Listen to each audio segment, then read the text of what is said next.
Hi hello welcome back to our YouTube channel Nandini official. అందరూ ఎలా ఉన్నారు?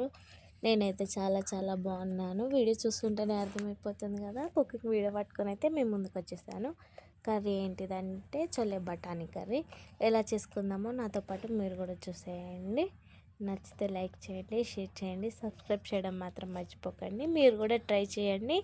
ట్రై చేసినాక టేస్ట్ ఎలా అయిందో నాకైతే ఖచ్చితంగా కామెంట్లో చెప్పండి.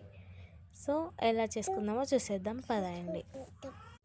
ఒక ప్యాన్ తీసుకొని అందులో ఆయిల్ వేసుకొని కొంచెం జీలకర్ర, ఆవాలు, మసాలా దినుసులు అన్నీ అయితే వేసుకొని వేయించుకోవాలి. దాని తర్వాత ఆనియన్, పచ్చిమిర్చి వేసుకొని బ్రౌనిష్ కలర్ వచ్చే వరకు మగ్గించుకోవాలి.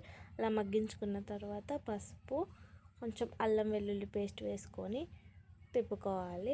అల్లం వెల్లుల్లి పేస్ట్ పచ్చివాసన పోయే వరకు అయితే మనం వాటిని మగ్గించుకున్న తర్వాత కర్రీకి కావాల్సిన మెయిన్ ఇంగ్రీడియంట్స్ ఉంటాయి కదా, చోలే మసాలా, ధనియా పౌడర్, మిరియాల పొడి అయితే వేసుకోవాలి.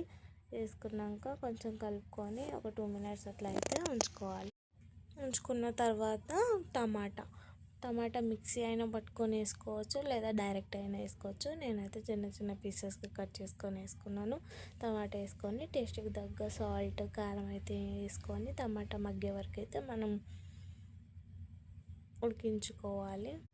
ఉడికించుకున్న తర్వాత మనం ఆల్రెడీ బాయిల్ చేసి పెట్టుకున్న చోలే ఉంటుంది కదా, దాన్ని అయితే వేసుకొని ఒక 5-10 మినిట్స్ అయితే ఆ మసాలా పట్టేలాగా కలుపుకొని లో ఫ్లేమ్లో ఉంచుకోవాలి. దాని తర్వాత ఉడికించుకున్న తర్వాత దాని బఠానీ ఆయిల్ వాటర్ ఉంటుంది కదా, ఆ వాటర్ అయితే అందులో వేసుకొని హై ఫ్లేమ్లో ఒక 10-15 మినిట్స్ అయితే మనం ఉడికించుకుంటే థిక్గా వస్తుంది కర్రీ.